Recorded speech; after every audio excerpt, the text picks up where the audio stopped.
Pamela, thank you for being willing to talk with me. I know we've talked about doing an interview in some sort of a Skype call or something for some time here. Since I started searching for Austin in last summer, and he went missing in 2015, a lot has happened. And I know you have some thoughts about my last video that I put out. What are those? So when you talk about,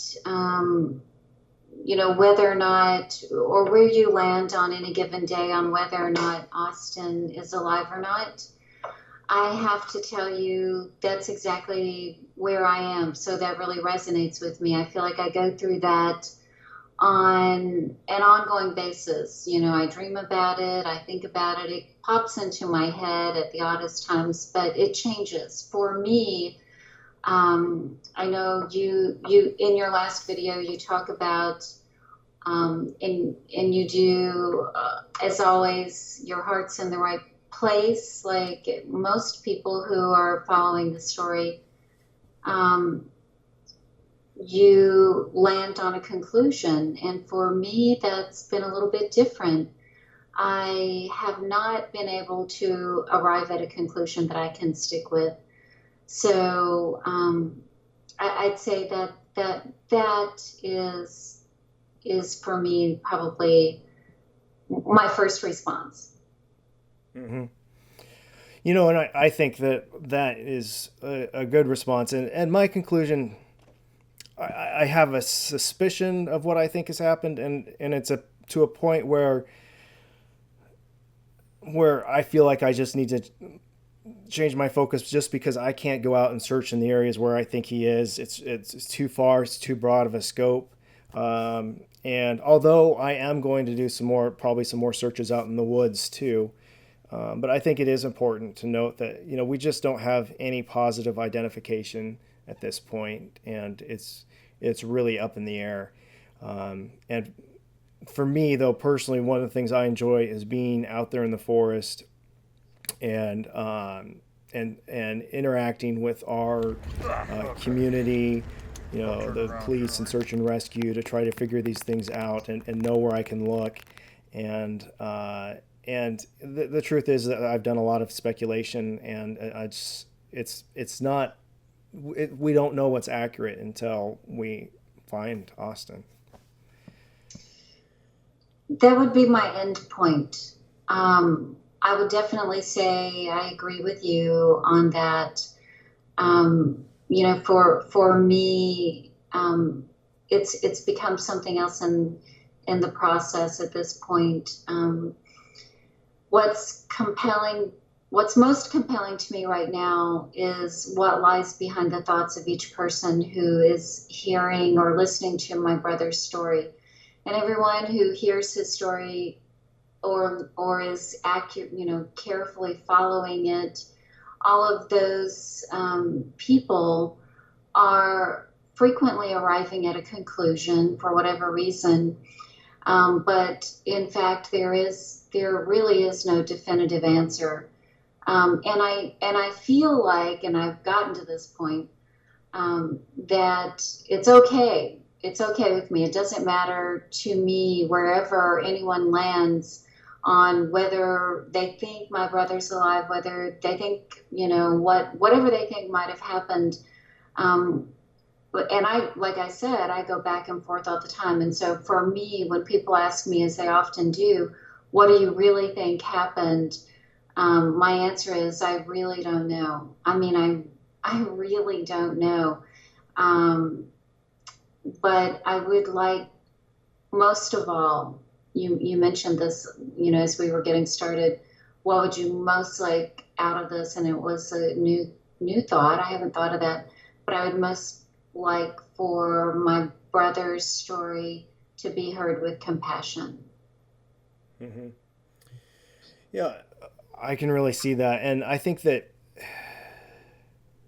um, it's really easy to pass judgment. And when I say I think by some of the stories I've heard about him and things that have happened, um, that there might be drugs involved, which there in his life there is, and Yeah. I think that a lot of people just automatically throw somebody out as worthless or as not worth looking for because of that. And that's always really bothered me. And that's not what I'm doing. And I completely understand. I know that I'm constantly getting all kinds of ideas about what people think happened all over the place of what they happened. Yeah, I And know. I've read your board. and yeah, so that is difficult, and I think you and I share this similar goal that we want to just get this story out there, let people know about the issues as much as we can, even though we don't know everything that's happened. But there are, well, my emphasis especially is safety when you're out in the wilderness and how to not get lost and not disappear. Um, So we have a perfect example of what not to do in the forest when you go camping or hiking, right? I mean, when I very first started the search for my brother, my husband and I, as soon as we found out, we flew to Portland, Oregon, and then we drove on into Skamania County Sheriff's Office, which was kind of a surreal experience in two ways. One, it was scary, and the second one was it was awe-inspiringly beautiful. I mean, stunningly, surreally beautiful. And I don't think people really get that about the Pacific Northwest, and especially this little corner of the Pacific Northwest. But I felt closer to my brother in a weird way, just being there, because I immediately connected with the area and understood what was compelling him to go there. But I digress. There's the mechanics of the search, there's how it started, and then there's, all the space in between. what do you feel like is next? So I think my brother's story has served as what surprised me, when the search began. Um, After 10 days of intensive on the ground searching. And so I'm reminded of that when you talk about, your earnest desire to go out into the actual forest and find my brother.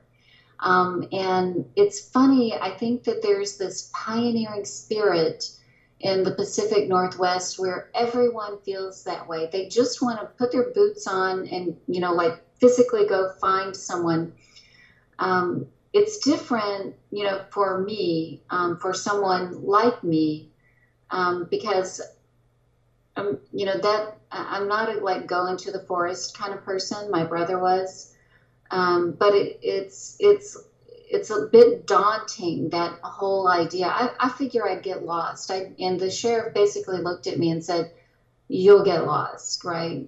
Mm-hmm. Like don't give us one more person to look for." For me, it felt more natural to try and marshal a search effort through the Facebook page and connecting with people and using social media and whatever tools I'm more comfortable with. So your earnest, heartfelt desire to actually physically go find my brother, and others like you in the area, I can't tell you what that meant to me at the time. Because after 10 days of searching, we were told my brother's gone. Like you would be very unrealistic to keep imagining that he could possibly still be alive. We've looked at all the evidence. Yeah, I can't imagine what that would be like. I'm, It's surreal. I'm going to jump back here to what the previous comment that you said about Skamania. I've been amazed. We moved to this area because I really enjoy the beauty of this part of Washington. But I've traveled the world, and there are so many amazing places in the world. But this is truly a unique place. And getting out off the trail, even though I hiked a lot, I've been amazed in doing this series at just how wild this country is and Right. difficult. And so You I know. You have to see it firsthand to believe it. Yeah. And yeah, and it's just, it takes extra precautions. And I think that's, if you look at where people go missing, it's often around the cities, and you get people who want to go out there and experience that. But then they're a lot more likely, if they do go out there and they're unprepared, even in a small way, it can have a really big impact on their experience. And unfortunately, for a number of people, that's meant that they don't come back.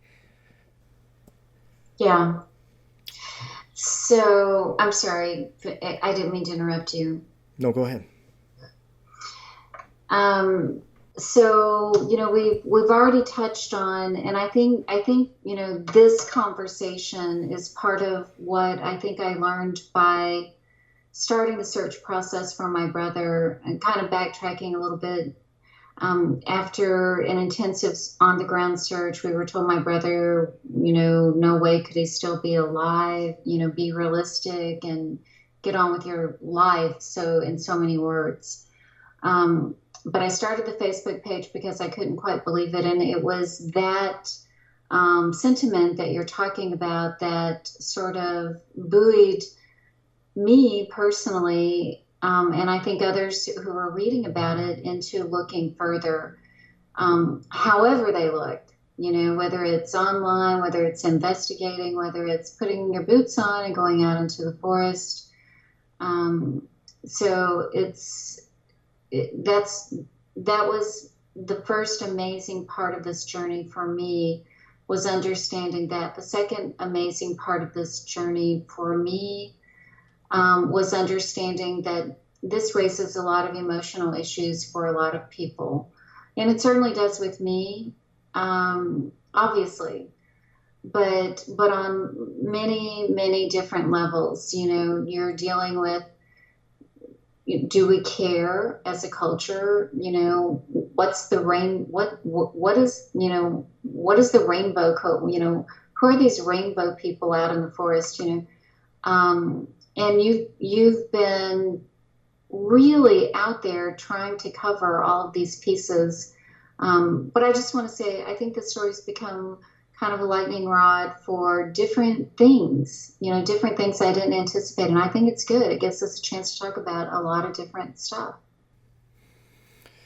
Yeah, that is good. And I really struggle with that because as I'm just having thoughts as I walk and look, and a lot of them can be off base, or definitely my own opinions. And yeah, I know that there's somebody else who's really emotionally connected, and I'm trying not to get emotionally connected from my side, just so that I don't, because I think it's really easy to get wrapped up in that. But I think one can't help but try to feel something, or else I wouldn't be out there.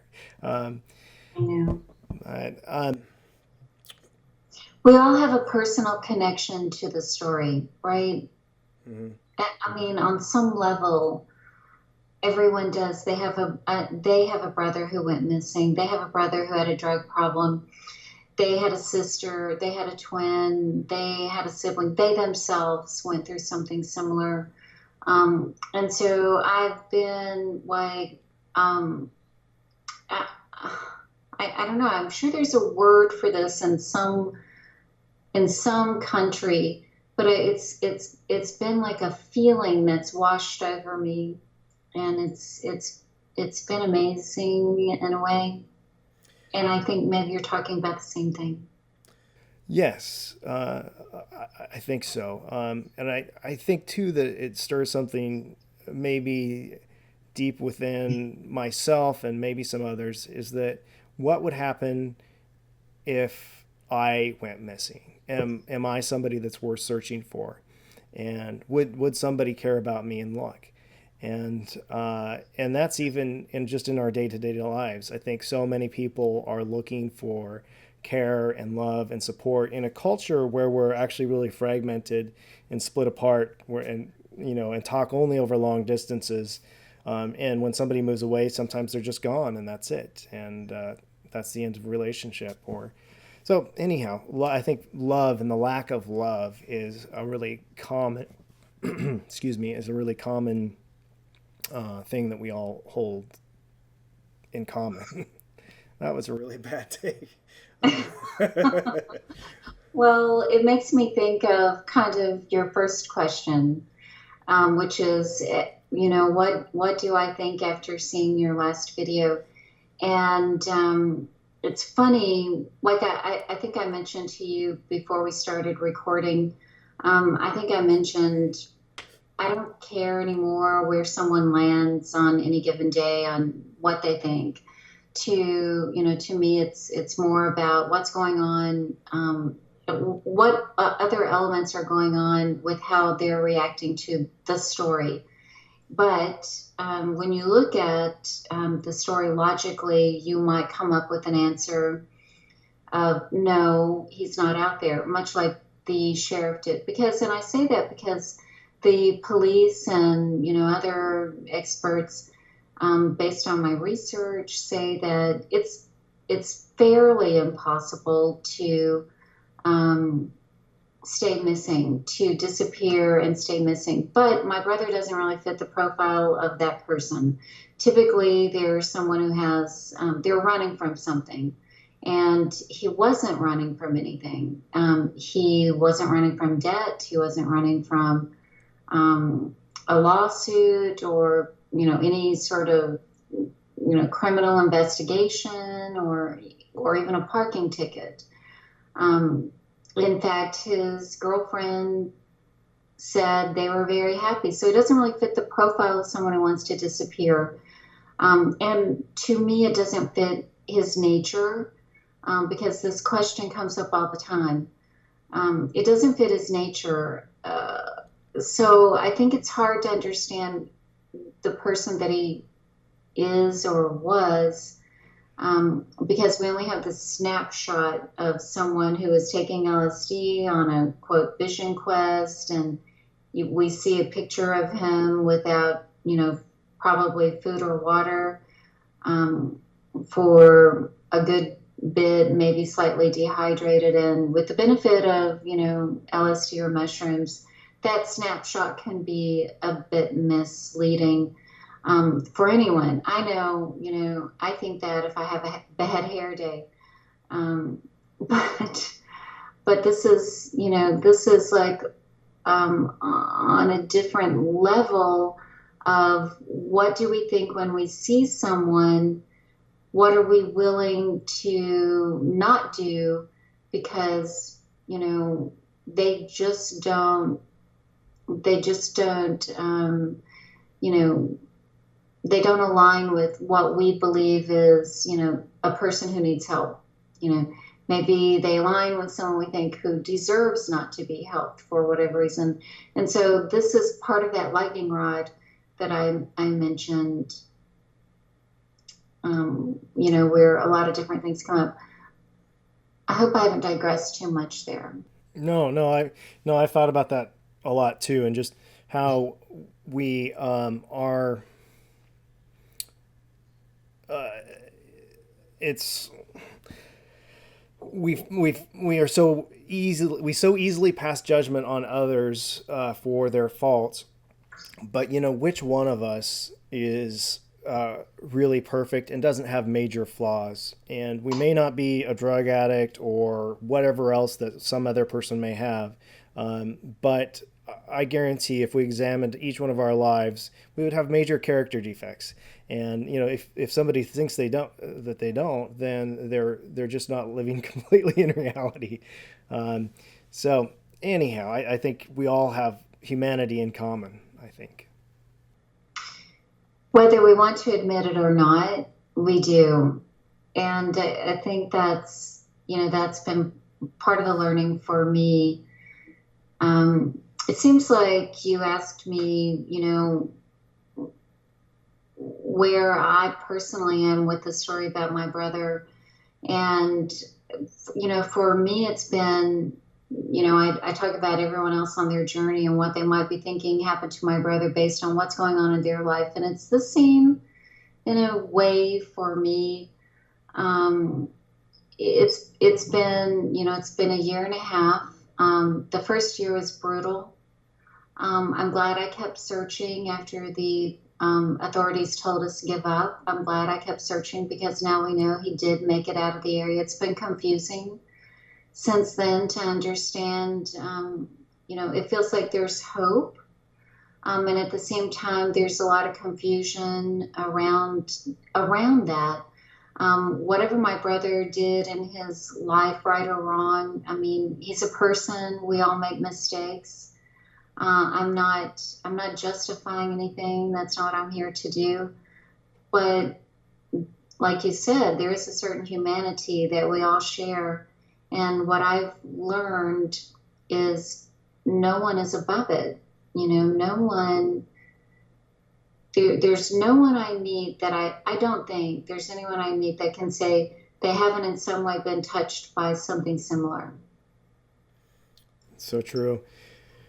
And I think one of the biggest things that anybody could do to help with this right now, I was just up talking with the undersheriff about a different project I'm working on coming up, and he was saying, what we really need is a photo. If you think he's alive out there, we need a photo with a date on the photo. So if there's with all the people out there who are watching this series, if you think Austin is there, if you think you see him, take a picture and send it to the Skamania County Sheriff's Office, and take a picture with a date somewhere, a newspaper if you can, or at least snap a picture and let us know where he's at, or let the sheriff know where he's at. That would be helpful for closure. It may not change what direction he's on, but If he's out there. Yeah, that would be the biggest help, in my opinion. Yeah, absolutely. So I appreciate you saying that very, very, very much. I hope it's been helpful for you. I just really appreciate you being willing to meet and talk, and I know you've been willing to for a long time, and so it's so great to actually do that. And thanks, Pamela, and I hope we can do that again. Well, I look forward to meeting you in person. I do want to get back out there. It would be great to see you. You too.